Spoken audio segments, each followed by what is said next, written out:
Shalom, like to say all praises unto Yahweh, Bashem Yahushai. Double honors unto the apostles of Great Millstone. Peace to all the brothers out there who's doing the works in truth and sincerity, laboring. Today is March the 6th, 2019. This is just going to be a quick lesson in regards to Esau, because right now it's very quiet in the news, in mainstream news. You're not really hearing a lot of things really happening. A lot of things is kind of being swept under the rug and not really brought out, but we're coming to an end of of an age, of Esau's rulership. And for those who don't know who Esau is a so-called white race or Caucasian race, you know that's hiding from their true nationality, man. But we're here to let you know exactly who you are, for you so-called Caucasians and you heathen. And we're here to let our people know who they are, whether they want to hear or forbear. So this is Esau, or Edom, in the Zondervan Bible Compact Dictionary, which is a book that was written by mainly white men, or Edomite men, who's biblical scholars. And these biblical scholars, they know exactly who they are, because they have the artifacts, they have all the historical evidence, the chronological evidence as to who we are and who they are. They know who they are, That's why they don't want to admit to who they are, because with this definition that I'm going to read, it's going to expound. It says Edom figures prominently in the prophetic scriptures as the scene of great future judgments. See notably Isaiah 34 and 5. Isaiah 34 and 5 and verse 6. Isaiah 63 and 1. She's the only neighbor of the Israelites who was not given any promise of mercy from the Most High. So, we know the Most High is a merciful power, but the Lord's only going to have mercy upon his people, man. And I'm going to get some of those scriptures that was mentioned. Isaiah 34 and 5. Let's get that. So they know. So when we go out there and we teach that, the Lord's going to put Esau in slavery, and that they're going to serve us, this is actual facts. And these historical scholars, they know, Isaiah 34 and start at 1. Come near, ye nations, to hear, and hearken, ye people. Let the earth hear, and all that is therein, the world, and all things that come forth of it. For the indignation of the Lord is upon all nations, and his fury upon all their armies. He hath utterly destroyed them. He hath delivered them to the slaughter. And this is future judgment, future prophecy that's going to come to pass during the Third World War. When that's being fought, and simultaneously the missiles are going to be fired from these different countries like America, Iran, China, Russia, and all these different countries that possess the nuclear weapons.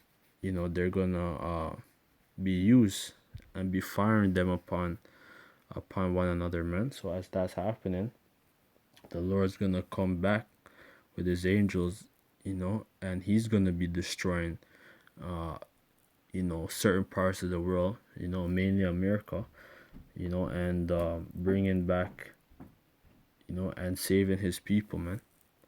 The 144,000 and the 1/3, as that's happening, So says their slain also shall be cast out, and their stink shall come up out of their carcasses, and the mountains shall be melted with their blood, and all the hosts of heaven shall be dissolved. So all you strong powers, you strong governments, are all going to be brought down, man.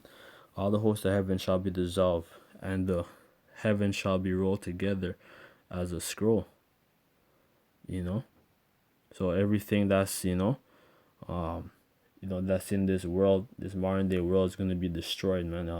Going from your cars, to all these artifacts, or these great architecture, that set up these damn skyscrapers and all that shit. Most is gonna destroy all that stuff, man. America told it's gonna be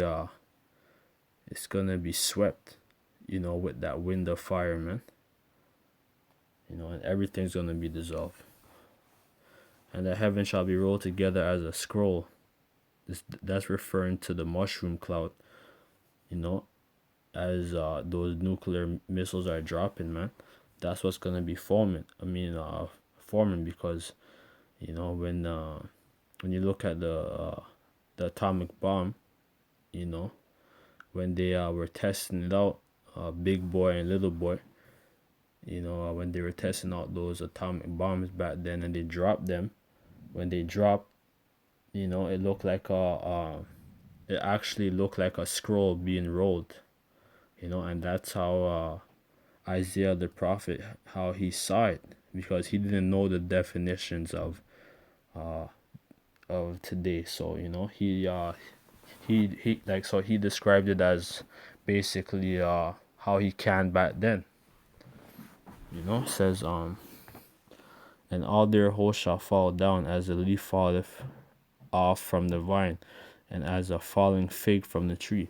For my sword shall be bathed in heaven. Behold, it shall come down upon Idumea, and Idumea is a Greek way of saying Edom, and upon the people of my curse to judgment. So upon 2/3 as well. The sword of the Lord is filled with blood, and is made fat with the fatness, and with the blood of lambs and goats, and the fat of the kidneys of rams. For the Lord have a sacrifice in Basra. Basra, that's Basra was the chief city in the land of Edom, or Idumea back then, and modern day Basra is America, and a great slaughter in the land of Idumea. And unicorns shall come down with them, and the bullocks with the bulls, and all their land shall be soaked with blood, and their dust made fat with fatness. So this is prophecy, man. That's not being brought up by the church, by the so-called Roman Catholic Church, the Christian Church, and all these different variations. Whether you're going into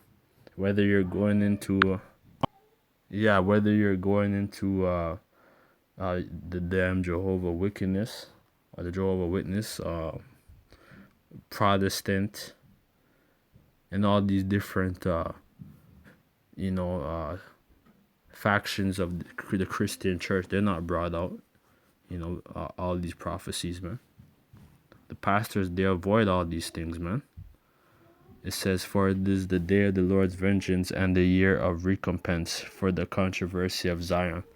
And the streams thereof shall be turned into pitch, and the dust thereof into brimstone. So all the streams, the rivers, and all these lakes in this modern day, in this on this part of the world, is gonna be dried up, man, from that nuclear fire, man. Because one missile, actually, when they explode, when those warheads are gonna explode, that fire is gonna be over 1,000,000 degrees Fahrenheit, man. So that's gonna be a hot fire, and there's gonna be over 200 million missiles that's gonna be fired, man. According to Revelation 9, if I'm not mistaken. And it shall not be quenched day nor night. The smoke thereof shall go up forever from generation, and it shall lie waste. None shall pass through it forever and ever. But the cormorant and the bittern shall possess it, and the owl also and the raven shall dwell in it. And he shall stretch out a line of confusion, the stones of emptiness. So people's not going to know where was Texas. People's not going to know where was Louisiana, or Arizona, California, New York. You're not going to know where was where, because everything's going to be totally destroyed, man, by the hand of the Lord, man. And you could just read, and this whole chapter basically is it actually describes the judgment of all these nations, man, and modern day Babylon, which is America. So this is just a quick lesson that I want to make. You could read also Revelation, cause I just told you something. Yeah, Revelation 9 and 12 and down. And it also goes into you know, the modern events, what's gonna happen. So with that, I'd like to say Shalom and Kwam Nasrallah, death and destruction unto Babylon. And yeah, man. And we have to pray, that this place is brought down faster, man, with a swifter judgment. So with that, I'd like to say Kahalal Yahweh Ba'ashem Yahushai, Ba'ashem Rakak Kodash, and double honors to the apostles of Great Millstone. And peace and blessings to all the brethren out there. Shalom.